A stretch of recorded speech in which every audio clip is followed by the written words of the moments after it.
Thank you. Please be seated.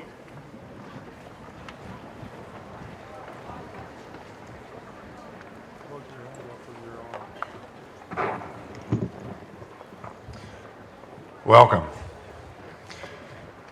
You are about to witness, to be part of, one of the most memorable events of your life, the final stage of these senior high school lives.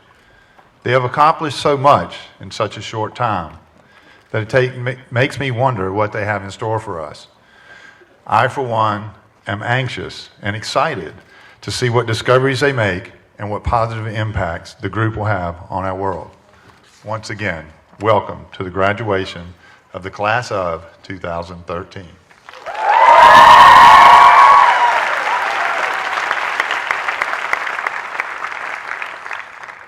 As is tradition, the valedictorian of the graduating class earns the honor of addressing the class at graduation. And I have the honor of introducing this year's valedictorian, Ashvin Swaminathan.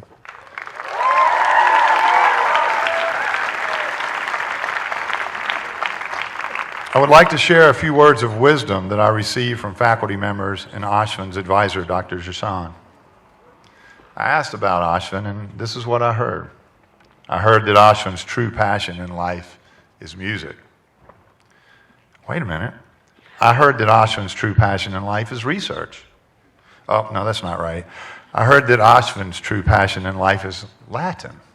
The next person I asked said that they knew that Ashvin's true passion in life is math. Well, I think you get the picture. That's a true story. One faculty member stated, he truly excels at anything he commits to and is wonderful to teach. One of the things I do know about Ashvin is that his heart is bigger than life itself. Perhaps he has the opportunity to speak with you today because of his brain, but I think the true measure of Ashvin is his heart. There are several stories that I've been told that involve Ashvin reaching out to others in ways that touch them tremendously. The incredible thing about these stories is that few people know them beyond the people that they touched, beyond the people who really know about his compassion. This is certainly not the place for me to share these stories, but believe me, they are a true indication of who this young man really is. It is my pleasure to welcome Ashvin Swaminathan to the podium.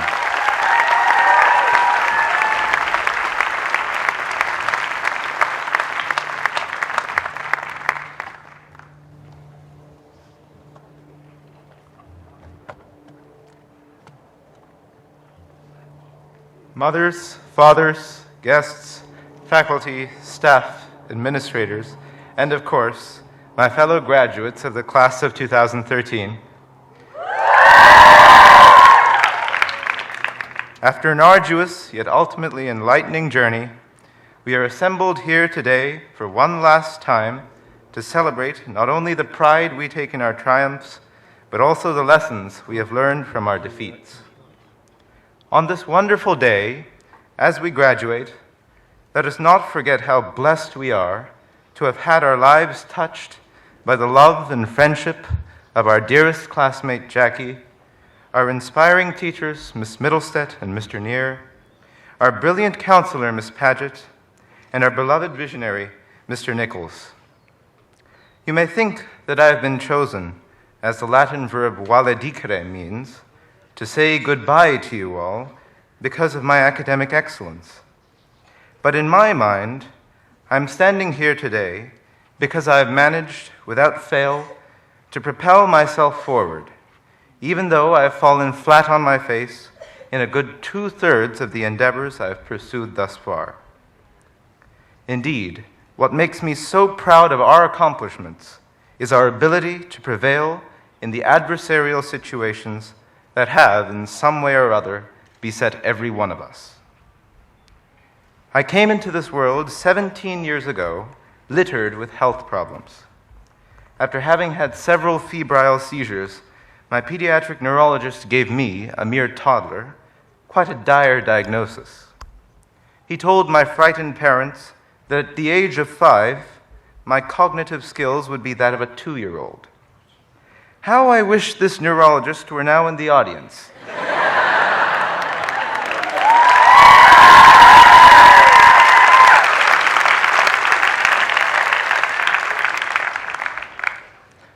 You would agree that we have all endured some sort of traumatic experience like my own.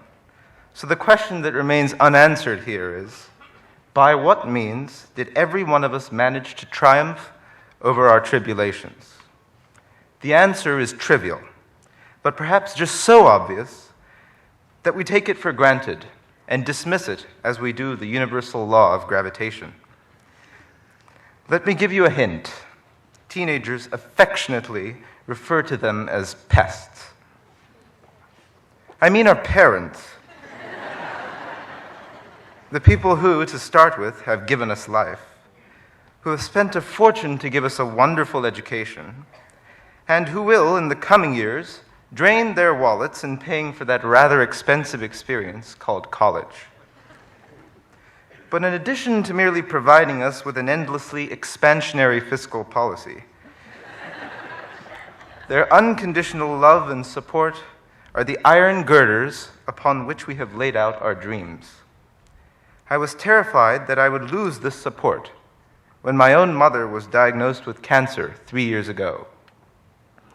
Fortunately, with the help of our affectionate Harker family, one that includes Roshan's father, Dr. Muralidharan, and Samantha and Jacob's father, Dr. Andrew Hoffman, my mother has successfully braved the terrible tides of cancer and continues to provide me with much-needed guidance as I leave home for college. It goes without saying that every one of our families has been plagued with such testing times as these, only to make us understand how vital our parents are as regards making our existence meaningful. In the words of basketball legend Michael Jordan, "My heroes are and were my parents. I can't see having anyone else as my heroes." Therefore, in graduating today, let us vow to continue to treat our parents as our heroes. Let us vow that our behavior in college and beyond will not be a cause for them to shed any tears.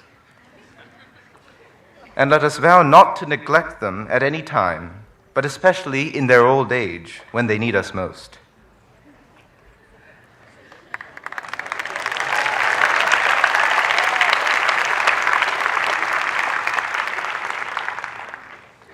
It is undoubtedly important to recognize that in the past 12 years of our lives, a sizable portion of our parenting has been undertaken not by our biological parents, but by a group of individuals who lavished their infinite patience on us, who instilled in us a desire for discerning the truth in all that we learn, who forgave our shortcomings perpetually, and who simultaneously uncovered the promise hidden within all of us. For the sake of brevity, let us call these individuals teachers. Until I entered high school, I had imagined myself as one who would specialize exclusively in mathematics and science. But Mr. Janda proved me wrong.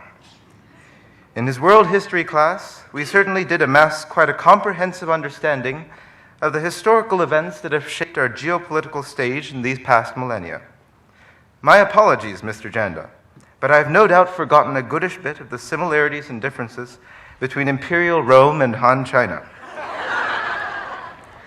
What I do vividly recall, however, are the numerous discussions we had about the moral and ethical underpinnings of our history. As a way of capturing the essence of these underpinnings, it is only fitting to invoke the quote of Mahatma Gandhi that is tattooed upon Mr. Janda's left arm. "Be the change you wish to see in the world." You would agree with me that our teachers have, throughout the course of our studies, striven to highlight the import of this insightful quote, which in many ways serves as the nucleus of our value system. Therefore, in graduating today, let us vow to fuel the fires of our passions with the catalytic power of this adage. Let us vow that no matter how testing our future situations might be, we will never compromise on the value system that our teachers have established for us. And let us vow that we will never cease to be grateful to our teachers for all the sacrifices they have made toward our well-being.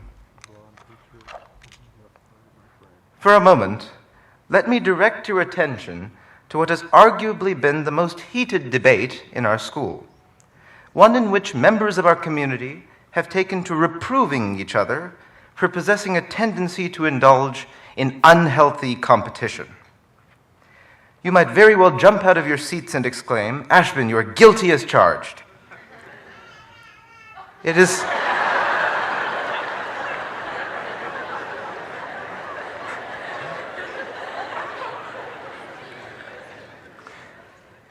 no secret that I enjoy competition, but I enjoy it not because of the occasionally favorable outcome itself, but because of the lessons I learn whilst arriving at the outcome. In resolving our debate, we must recognize that it is not competition that is the issue, but how we deal with the outcome of the competition that should be our concern. Every time I lose, my parents and teachers help me put the outcome in perspective by reminding me that my effort takes precedence over the outcome itself. And so, I'm able to accept my defeat gracefully and move on almost immediately.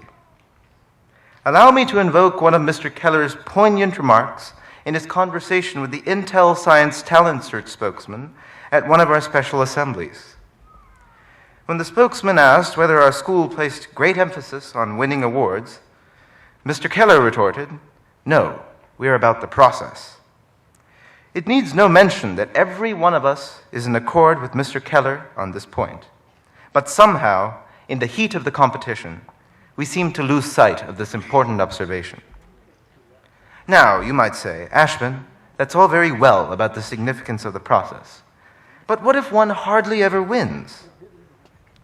Although it is a cliché to note that no one wins all the time, I find it ironic that the saying, "no one loses all the time," is not quite so popular.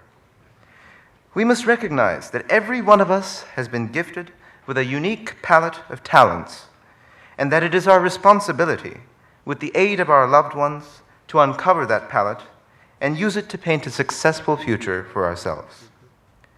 As Eric Liddell, the protagonist of the film Chariots of Fire, so aptly commented in explaining the reason why he temporarily abandoned his priesthood to participate in the 1924 Olympic foot races, "I believe God made me for a purpose, but he also made me fast. And when I run, I feel his pleasure." Therefore, in graduating today, let us vow to participate in competitions not for any extrinsic rewards, but for our own intrinsic pleasure and satisfaction. Let us vow to make it a point to appreciate the diversity of talents, from the academic to the athletic to the artistic, that constitute our humanity. And let us vow not to individualize our successes and failures, but rather to celebrate them together as a community as we prepare to embed ourselves in the greater fabric of society. My dear classmates, permit me now to dwell on our impending life journey as adults. As we leave our family's nurturing nest, we should not abuse the freedom that will be given us. Invariably, we will be bombarded with a multitude of temptations that do not resonate well with the value system that our parents and teachers have so painstakingly inculcated in us. Indeed, as Ralph Waldo Emerson aphorized in his incisive essay, Self-Reliance,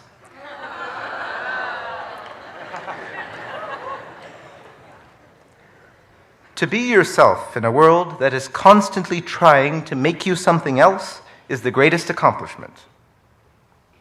In such situations, we must employ our sense of rationality, and we ought to comply only with our conscience and with our intrinsic sense of right and wrong. We must identify those acquaintances of ours who do not see value in our ethical values, and eschew those individuals forthwith. This is perhaps what Abraham Lincoln meant when he asserted, "I must stand with anybody that stands right, and stand with him while he is right, and part with him when he goes wrong." Therefore, in graduating today, let us vow not to succumb to peer pressure, and let us vow to maintain our identity in the face of social constructs.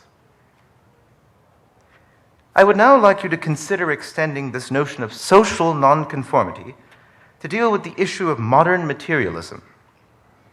The Hindu traditions and customs that my family adheres to are built upon a strong philosophical foundation. The part of this profound philosophy that has most influenced my own perspective on life is best summarized in Plato's quote, "The greatest wealth is to live content with little." You would agree that with materialism in complete control of our lives, even money has become a means of communication, as interpersonal discussions are often limited to such questions as, how much money do you make? And how much more money is yet to be made? Although I do recognize that money is essential for living, this degree of obsession with money puzzles me.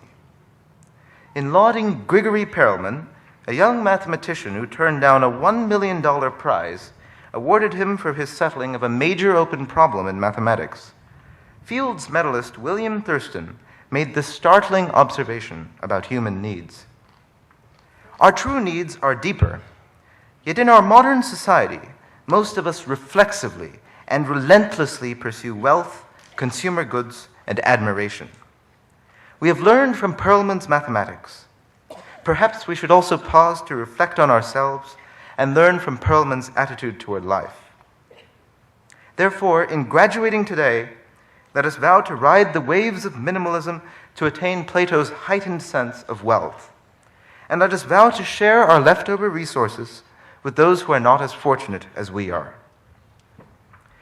The time has come, my friends, to receive our diplomas. The time has come to end the beautiful scholastic safari that we have enjoyed together these past 4 years. And yes, the time has come for me to end this address.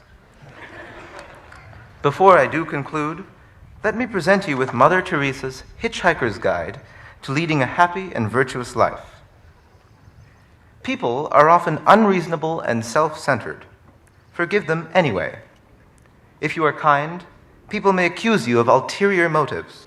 Be kind anyway. If you are honest, people may cheat you. Be honest anyway. If you find happiness, people may be jealous. Be happy anyway. The good you do today may be forgotten tomorrow. Do good anyway. Give the world the best you have, and it may never be enough. Give your best anyway. For you see, in the end, it is between you and God. It was never between you and them, anyway. And now I am sure that my English teachers, who have been hounding me about being concise all along, might be disappointed that I still have not learned my lesson. So I'd better wrap up this address. In closing, I would like to repeat a brief emotional comment from the film Gandhi that Mahatma Gandhi himself makes in parting with his friend, the British clergyman Charlie. There are no goodbyes for us, Charlie. Wherever you are, you will always be in my heart. Thank you.